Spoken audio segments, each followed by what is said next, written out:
اعوذ باللہ من الشیطان الرجیم، بسم اللہ الرحمن الرحیم۔ سورۃ مدثر آیا 11۔ ذرنی ومن خلقت وحیدا، چھوڑ دو مجھے اور اس کو جسے میں نے اکیلا پیدا کیا۔ یہ آیات ولید بن مغیرہ کے بارے میں نازل ہوئیں۔ اللہ تعالیٰ نے اس کی مذمت کی ہے اور ہر وہ شخص جو حق سے دشمنی رکھتا ہے اس کے لیے دنیا اور آخرت کی رسوائی ہے۔ ولید بن مغیرہ نبی صلی اللہ علیہ وسلم کی خدمت میں آیا اور آپ صلی اللہ علیہ وسلم نے اس کے سامنے قرآن کریم پڑھا، گویا کہ اس پر قرآن کریم کا اثر ہوا۔ ابو جہل کو اس چیز کی اطلاع ہوئی تو وہ اس کے پاس آیا اور کہنے لگا، اے چچا، تیری قوم چاہتی ہے تیرے لیے مال جمع کر دے، کیونکہ تو محمد صلی اللہ علیہ وسلم کے پاس جو کچھ ہے اس کو لینے کے لیے جاتا ہے۔ ولید نے کہنے لگا، قریش کو معلوم ہے میں سب سے زیادہ مالدار ہوں۔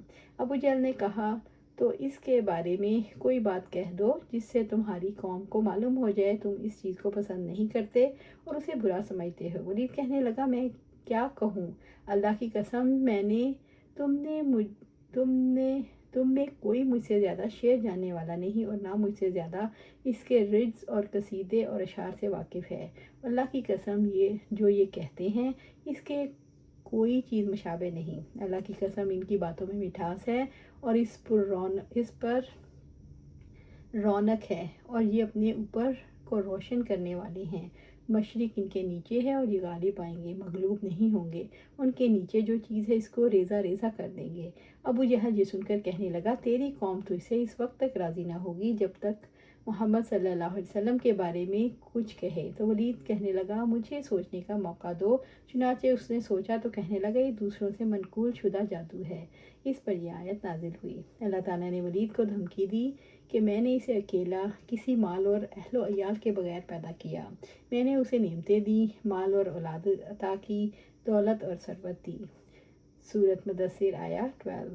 وَجَعَلْتُ لَهُ مَالًا مَمْدُودًا، اور میں نے اسے لمبا چوڑا مال دیا، یعنی اسے تجارت میں وسعت دی اور وسیع مال دیا۔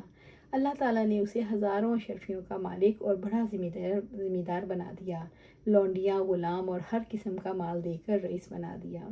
سورۃ مدثر آیا 13۔ وَبَنِينَ شَہُودًا، اور حاضر رہنے والے بیٹے دیے۔ ولید کے 10 بیٹے تھے۔ اس کے بیٹے اس کے پاس موجود رہتے اور اس کی شان و شوکت بڑھاتے۔ اس کے بیٹوں میں سے ایک خالد بن ولید بھی تھے۔ سورۃ مدثر آیا 14۔ وَمَہَّدتُّ لَهُ تَمْہِیدًا، اور میں نے اس کے لیے سامان تیار کیا، ہر طرح سامان تیار کرنا، یعنی اس کی عمر، بیٹوں اور عزت میں کشادگی عطا کی، اور میں نے دنیا اور اس کے اسباب پر اسے اختیار دیا، یہاں تک کہ اس کے تمام مطالب آسان ہو گئے اور اس نے ہر وہ چیز حاصل کر لی جو چاہتا تھا اور جس کی اسے خواہش تھی، یعنی طرح طرح کا سامان دے کر کثیر ساز و سامان والا کر دیا۔ سورۃ مدثر آیا 15۔ ثم، پھر، یعنی مال و دولت، بیٹوں اور بھلائیوں کے باوجود، یطمع ان ازیدہ، وہ طمع رکھتا ہے میں اسے اور زیادہ دوں۔ وہ یہ چاہتا ہے کہ دنیا کی طرح اسے آخرت کی نعمتیں بھی حاصل ہوں، یعنی اتنا حریص ہے، اس کے دل کی حسد ختم نہیں ہوتی، وہ چاہتا ہے اور مال مل جائے۔ انس بن مالک رضی اللہ تعالیٰ عنہ سے روایت ہے کہ آپ صلی اللہ علیہ وسلم نے فرمایا، اگر ابن آدم کے لیے سونے کی ایک وادی ہو تب بھی دوسری وادی کی خواہش کرے گا اور اس کا منہ مٹی ہی بھرے گی، اور اللہ تعالیٰ رجوع کرنے والے پر رجوع فرماتے ہیں۔ سورۃ مدثر آیا 16۔ کلا، ہرگز نہیں، یعنی آج کے بعد ایسا نہیں ہوگا، معاملہ ایسا نہیں ہوگا جو وہ چاہتا ہے۔ انہ کان لآیاتنا عنیدا، یقیناً وہ ہماری آیات سے سخت دشمنی رکھنے والا ہے، یعنی وہ قرآن کی آیات کا دشمن ہے۔ اس نے ان آیات کو پہچان کر ان کا انکار کر دیا۔ ان آیات نے اسے حق کی طرف دعوت دی مگر اس نے ان کی اطاعت نہ کی۔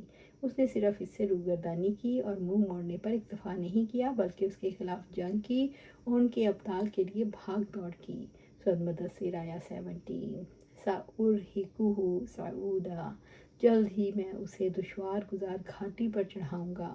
اب ہم اسے صعود پہاڑ پر چڑھائیں گے۔ ابو سعید رضی اللہ تعالیٰ عنہ سے روایت ہے کہ آپ صلی اللہ علیہ وسلم نے فرمایا، صعود دوزخ میں ایک پہاڑ ہے، دوزخی اس پر 70 برس میں چڑھایا جائے گا، پھر دھکیل دیا جائے گا، یہی عذاب اس پر ہمیشہ ہوتا رہے گا۔ اللہم اجرنا من النار۔